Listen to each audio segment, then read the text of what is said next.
May pasok na!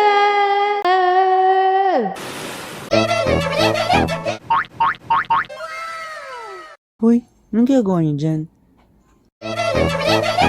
First moment, adjustment. Dati kasi nung elementary hanggang high school, lagi akong pang umaga. Kaya naman 6 to 12 lang ang pasok. Kaya nung college, na-warshock talaga ako. Aalis ako nang wala pang araw at uuwi akong wala ng araw. Second moment, workload. Sa workload naman, di na ako masyadong nag-adjust dahil nung senior high school, talagang marami na kaming ginagawa.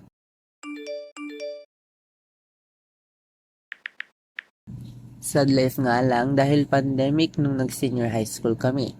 Kaya naman nagkita-kita lang kami nung kuhaan na ng toga. Hoy! Hoy! Hoy! At dahil BA Broadcasting ang kinuha naming course, talaga namang puro kami production. Gang, gang! Oh, after isang oras, dapat may news item na kayo Tapos muna na kayo sa broadcasting room pagkatapos. Ilan lang ito sa mga na-experience ko noong freshman. Masaya naman kami.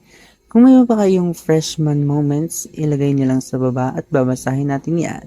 Peace, yo! Gang, gang!